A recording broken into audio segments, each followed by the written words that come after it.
नमस्कार साथियों। चलिए आज का सफ़र की शुरुआत करते हैं आपके साथ। आज आपको मानव रक्त से संबंधित कुछ महत्वपूर्ण प्रश्न करवाते हैं। मिलिए पहले प्रश्न से। बताइए आरबीसी का वैज्ञानिक नाम क्या है। जो आरबीसी है ना, इनका वैज्ञानिक नाम क्या है।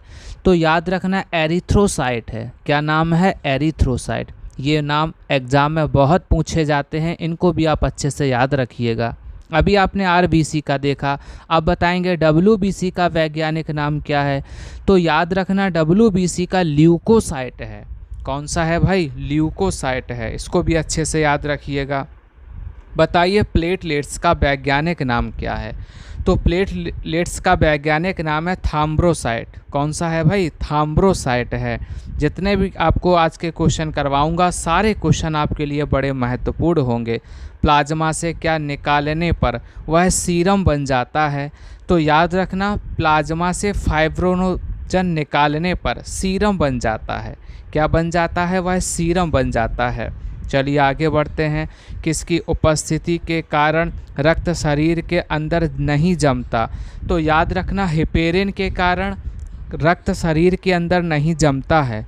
अस्थि मज्जा के किस ऊतक से रक्त का निर्माण होता है। बताओ भाई किस ऊतक से रक्त का निर्माण होता है। तो याद रखना हेमटोपोइटिक है।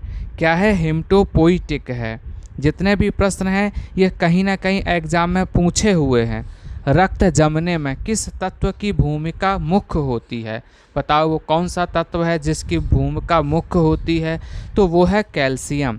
कैल्शियम की भूमिका मुख्य होती है। एंटीजन कितने प्रकार के होते हैं। बताओ जो एंटीजन है ये कितने प्रकार के होते हैं। जल्दी जल्दी से बताओ भाई। तो याद रखना एंटीजन 4 प्रकार के होते हैं। रोगों से लड़ने की प्रतिरोधक क्षमता कौन प्रदान करता है। बताओ भाई कौन प्रदान करता है। तो याद रखना डब्ल्यूबीसी प्रदान करती है। कौन करती हैं? डब्ल्यूबीसी। रोगों से लड़ने की प्रतिरोधक क्षमता डब्ल्यूबीसी से मिलती है। इसको भी आप अच्छे से याद रखिएगा। आरबीसी की संख्या किस यंत्र के द्वारा ज्ञात की जाती है। तो वो यंत्र है हीमोसाइटोमीटर। कौन है वो? हीमोसाइटोमीटर है, जिसके द्वारा इनकी संख्या ज्ञात की जाती है। कौन सा रक्त समूह सर्वदाता रक्त समूह कहलाता है। तो सर्वदाता की श्रेणी में ओ नेगेटिव आता है। इसको भी आप याद रखना, ओ नेगेटिव को सर्वदाता कहते हैं। मानव शरीर में आरबीसी का विनाश कहाँ होता है। बताओ जो आरबीसी हैं इनका विनाश कहाँ होता है। याद रखना प्लीहा में होता है।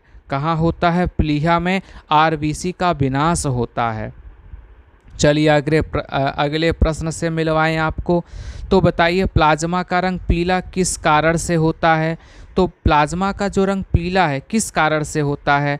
तो बिलीरूबिन के कारण होता है। किसके कारण होता है? बिलीरूबिन के कारण प्लाज्मा का रंग पीला हो जाता है।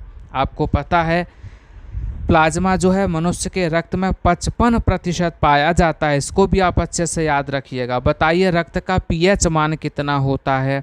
तो रक्त का जो पीएच मान है ये 7.4 होता है, 7.4 होता है। रक्त के अध्ययन को क्या कहते हैं। बताओ यदि आप रक्त का अध्ययन करते हैं तो बताओ ये क्या कहा जाता है। तो याद रखना रक्त के अध्ययन को हिमेटोलॉजी कहते हैं। क्या कहते हैं? हिमेटोलॉजी कहते हैं। अगले प्रश्न से मिलिए भाई। सारे प्रश्न आज के बड़े महत्वपूर्ण हैं। आरबीसी का जीवन काल कितना होता है। अरे ये तो आप ही बताएंगे। चलो बताओ भाई आरबीसी का जीवन काल कितना होता है। तो बिल्कुल सही बताया, 120 दिन होता है। कितना होता है? 120 दिन होता है। बताइए मानव शरीर में ब्लड बैंक ऑफ आरबीसी किसे कहा जाता है। तो ब्लड बैंक ऑफ आरबीसी किसे कहते हैं। तो याद रखना प्लीहा को कहते हैं। किसे कहते हैं? प्लीहा को कहते हैं। अगले प्रश्न से मिलिए भाई। कौन सा रक्त समूह सर्वग्राही रक्त समूह कहलाता है। सर्वग्राही बताना है। अभी आपने सर्वदाता देखा था, यह है सर्वग्राही। तो याद रखना जो AB पॉजिटिव है इसे सर्वग्राही रक्त समूह कहते हैं। AB पॉजिटिव को सर्वग्राही कहते हैं, O नेगेटिव को सर्वदाता कहते हैं। ये दोनों पॉइंटों को अच्छे से याद रखिएगा। बताइए RBC की कमी से कौन सा रोग हो जाता है? यदि आप में RBC की कमी है तो बताओ आप में कौन सा रोग हो जाएगा? तो याद रखना आप में एनीमिया हो जाएगी। क्या हो जाएगी? एनीमिया, जिसे हम लोग खून की कमी कहते हैं। तो RBC की कमी से एनीमिया रोग हो जाता है। मानव शरीर के किस अंग में रक्त नहीं पाया जाता? लो भाई बताओ वो कौन सा अंग है जहां रक्त नहीं पाया जाता? तो याद रखना एक अंग है, वो कौन सा है? जल्दी जल्दी से बताओ। तो कॉर्निया जो है, एक अंग है वो आँख का है। कॉर्निया जो है यहाँ रक्त नहीं पाया जाता है। बताओ रक्त का शुद्धिकरण की प्रक्रिया को क्या कहा जाता है? रक्त का शुद्धिकरण बताओ ये प्रक्रिया को क्या कहते हैं?